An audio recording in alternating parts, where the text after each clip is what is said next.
Dozens of vessels intercepted as the Sumud Global Flotilla sails on. As activists surrender to Israeli forces, will yet another attempt to deliver aid to Gaza be thwarted? And with boats taken in international waters, how should the international community respond? I'm Andrea Sankey, and today's newsmaker is the Sumud Global Flotilla.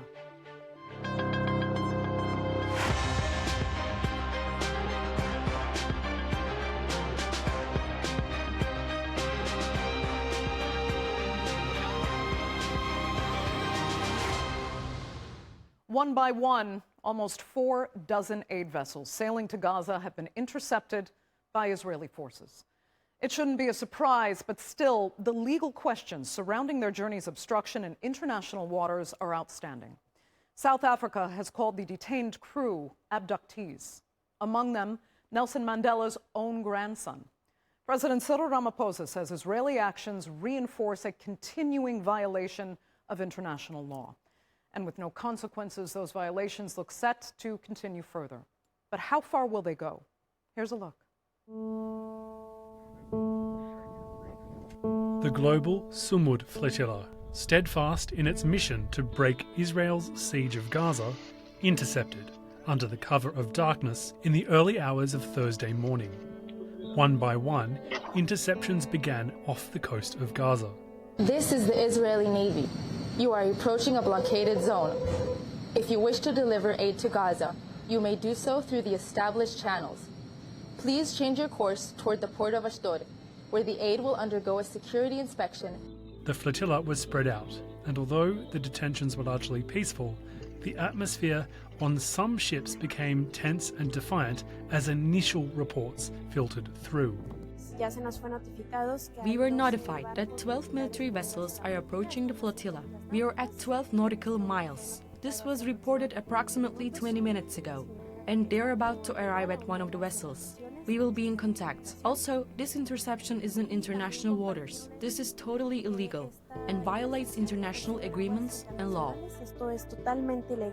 Scattered among the flotilla, Nelson Mandela's grandson, Mandla Mandela, several European lawmakers, and climate activist Greta Thunberg, who was detained, seen in this Israeli footage.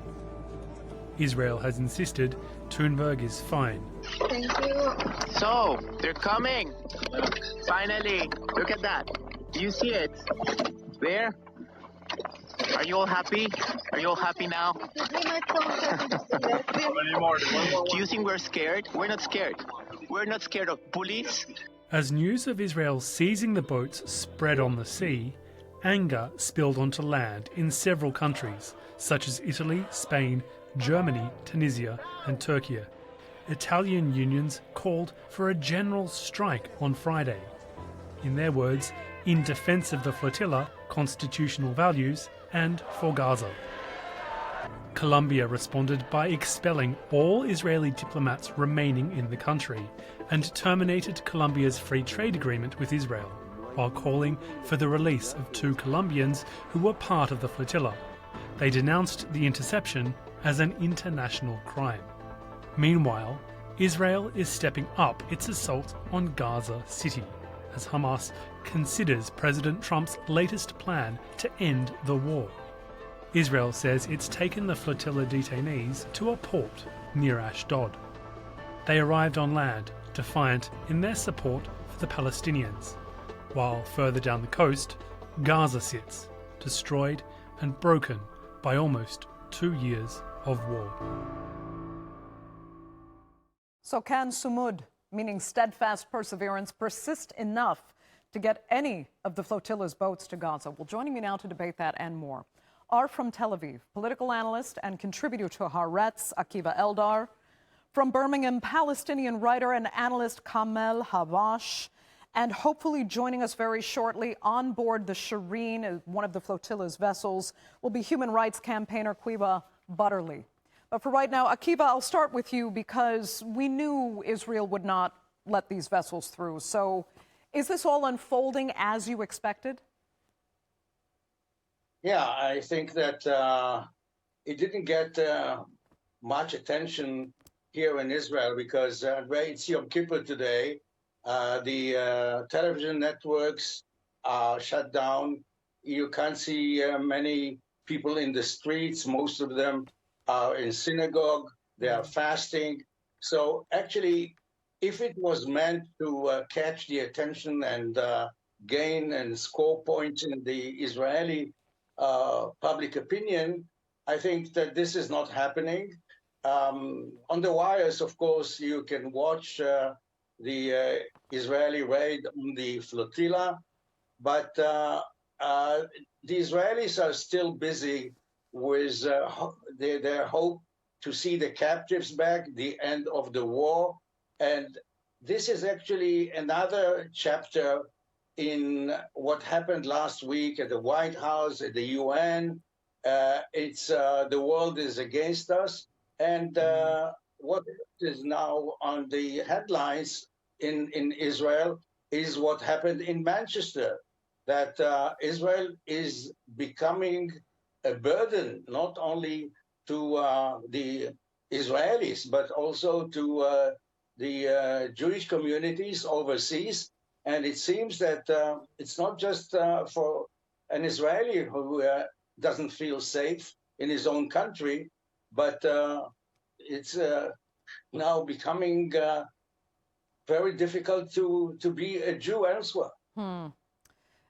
Let me ask Kamel, though, as for the flotilla now, we're watching cameras really watch every move. Unlike the Mavi Marmara almost 2 decades ago, that video came out later of Israeli troops firing. So do you think Israel has learned that lesson and is now being very careful with cameras watching not to do anything too dramatic, but still to make sure they stop any boats from reaching shore? What they haven't learned is to respect international law. Because if they had respected international law, they wouldn't have gone to international waters to detain people, to abduct them, because that's what they've done. I think, unfortunately, Israel has isolated itself, and we saw Netanyahu speaking to an almost empty General Assembly at the UN. But in every field, whether it's academic, whether it's cultural, whether it's to do with discussions about whether Israel should be excluded from international football and European football, Israel is facing an isolation like it has never seen before. And it must be a shock to Israelis to see how isolated their country is. And it is all to do with the people they elected. They elected Ben-Gvir, they elected Smotrich, they elected Netanyahu, and therefore, unfortunately, they are leading Israel not only to isolation, but unfortunately, its people, the Israelis, who incidentally send their sons and daughters and so on to go and fight and kill in Gaza and celebrate the killing. So all in all, what Israel did so far with the flotilla adds to that the look from the outside that people say this is not a country that should be an ally of the West, and it isn't with the people, and it's certainly beginning to strain governments as well. Interesting, though. I mean, I remember when this government was formed in Israel, and it was pointed out time and time again how these were not necessarily the most popular politicians by any stretch, but they were able to form that coalition by coming together with extremists that were technically on the margins, according to the vote, and form this effectively extremist government, tragically so, as we're seeing now today. So let me come back to the flotilla, though. Akiva, you know, Israel actually posted pictures of Greta Thunberg. She was being given water and a jacket, and then there was a video of a young woman, actually, with the IDF, issuing the warning for boats very eloquently, really, to turn back.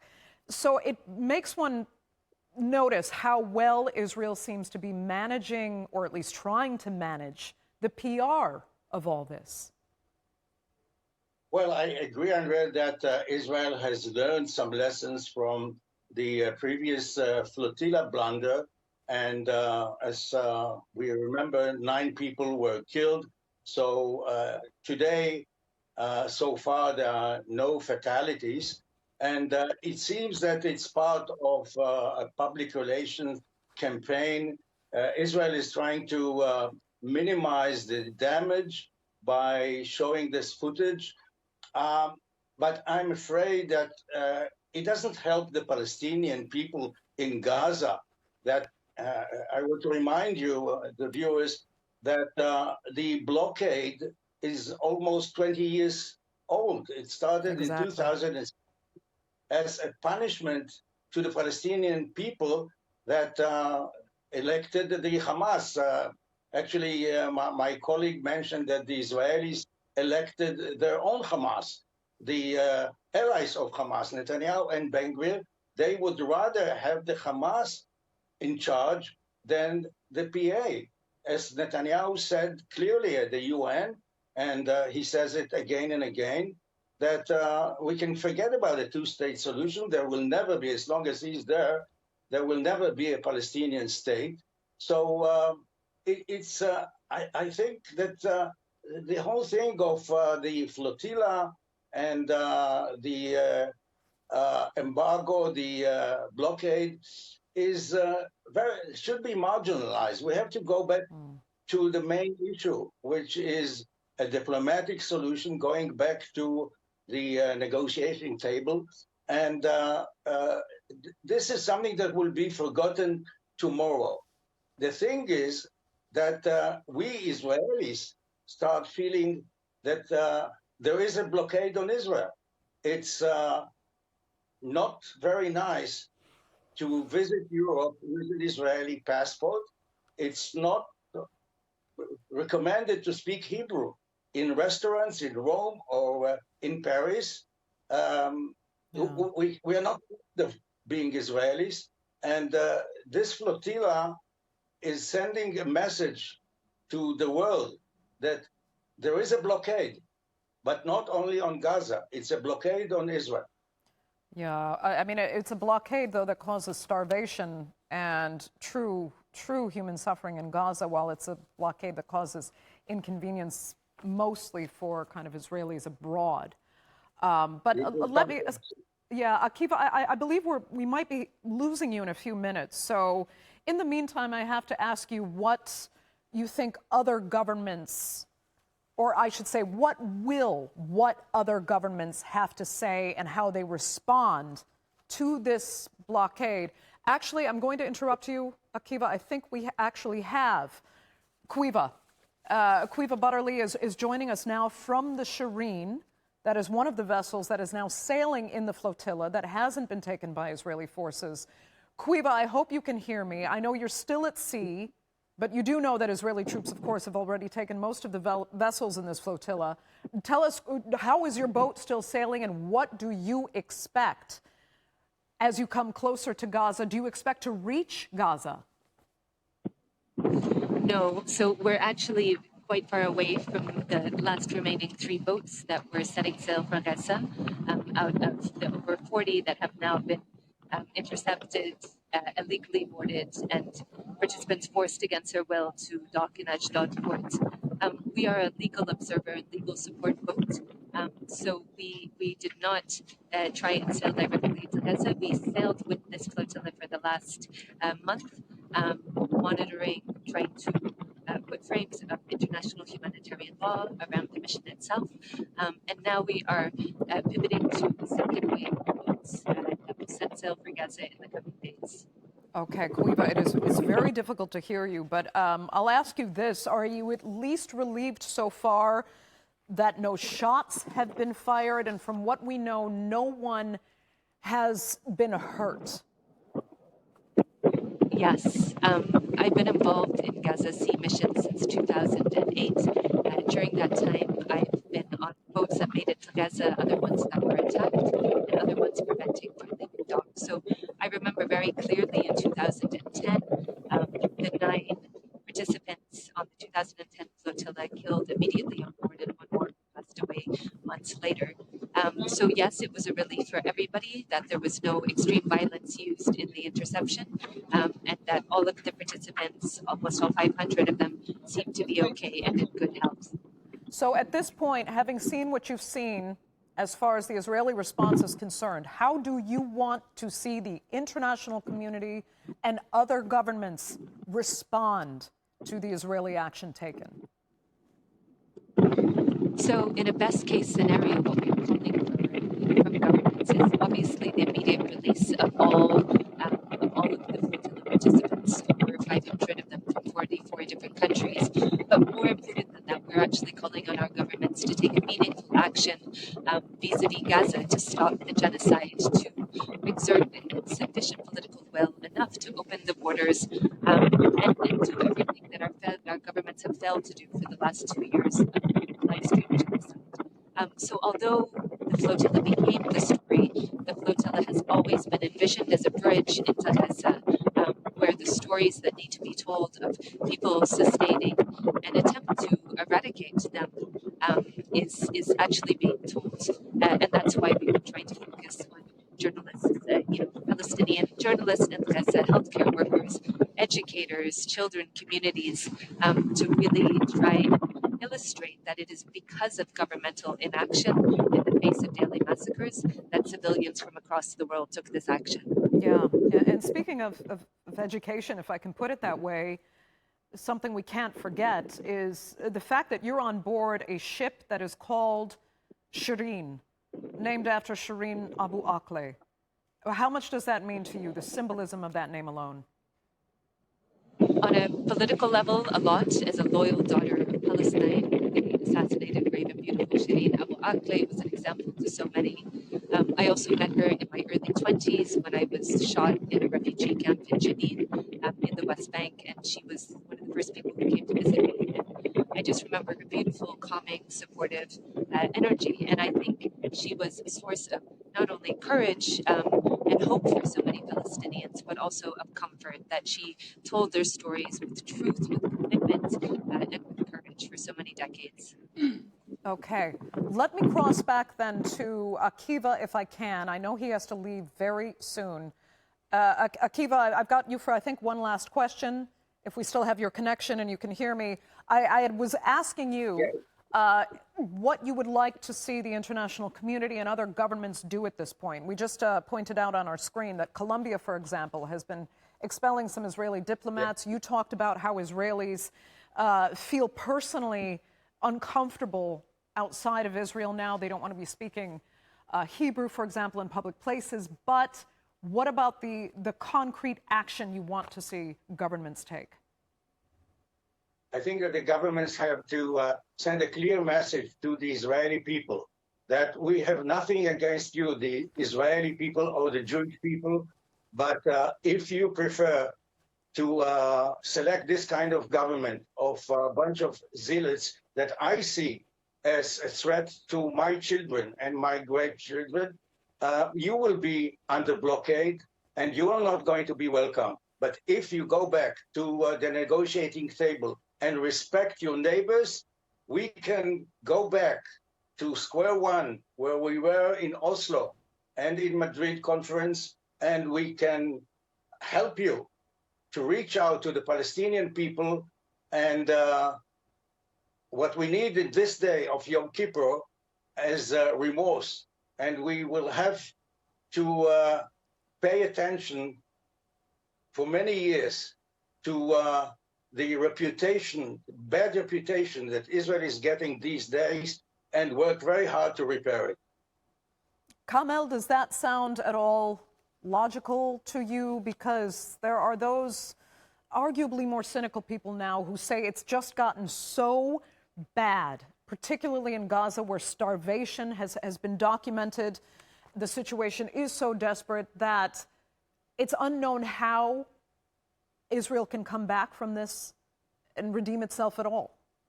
I agree with much of what Akiva said, that for the future, we need to find a way for there to be either, first of all, that there must be equality between people. You cannot say that the Jewish Israeli is supremacist to a Palestinian until that mentality changes. And in governments, amongst many Israelis, they see themselves as superior to Palestinians. That has to end.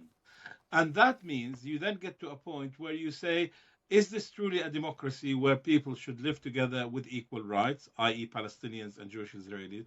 Or is it a two-state solution, but it's one where there are no settlers in the West Bank? I mean, the Palestinians are left with less than 22%.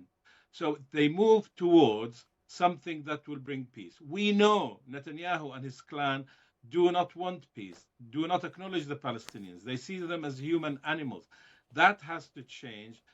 And in terms of how it impacted on the Trump plan, basically the Trump plan allows Israel to do what it wants, because if it doesn't like someone, it can go back to attacking and killing Palestinians. So I too want to see peace. The Palestinians want peace and need it more than anyone else, because they haven't had it since Israel was created in their homeland and against their will. And for the international community, this is really important, that international law must be applied equally to everyone. What we have at the moment is most countries have to adhere to international law. Israel adheres to the law of the jungle. That has got to stop. Unfortunately, we've lost Akiva. And in the middle of juggling all of our guests today, Kamel, I wanted to also go back and get your comments on Israel's handling of the PR of preventing this flotilla from reaching land. Have you noticed a real kind of change in efforts and change in tone compared to what we saw 18 years ago? And how do you think that affects the global public in getting the messages out, in showing what's happening in Gaza and with this flotilla effort? Well, first of all, congratulations on your and your colleague Sumud in trying to get the program together, because I understand the difficulty, particularly trying to access the ships.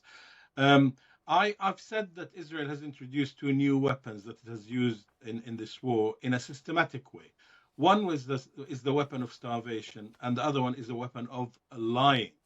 That is what Israel has been doing since the start of this conflict. And if you want proof that it has been trying to do that, look at the comments from Israeli Prime Minister Netanyahu talking to social media influencers in Washington, or I think it was in Washington, but it might have been in Tel Aviv, and basically saying that they need to use that weapon. What is that weapon? It is a weapon where you produce the lies, the talking points, and you get people of influence to tweet them, to share them on TikTok, and so on. And you try and flood the media in all its sources with complete lies. And they have tried to do that since the beginning.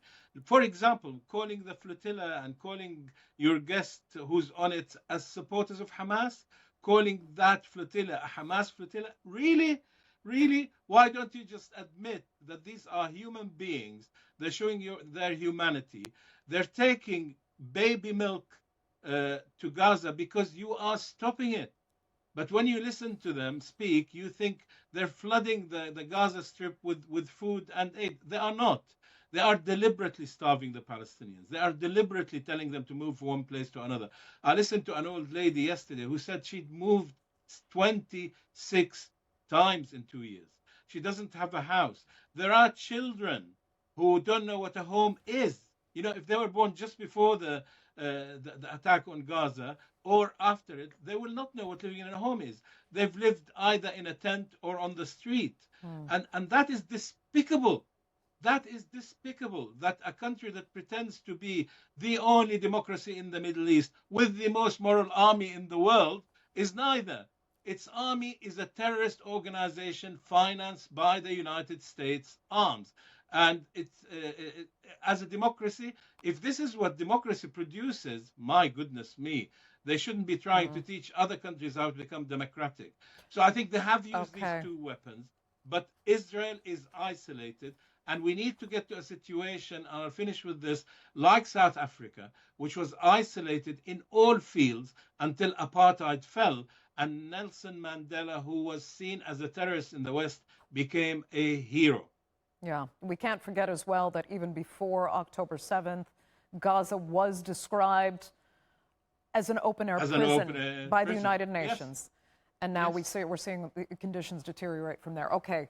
Unfortunately, we're going to have to leave it there. I'd like to thank all of my panelists so much for being with us. Kavena, best of luck to you, and hopefully something will arrive in Gaza. But thank you again for your time, and our viewers for joining us as well. Remember, you can follow us on social media, and do be sure to subscribe to our YouTube channel. I'm Andrea Sankey. We'll see you next time.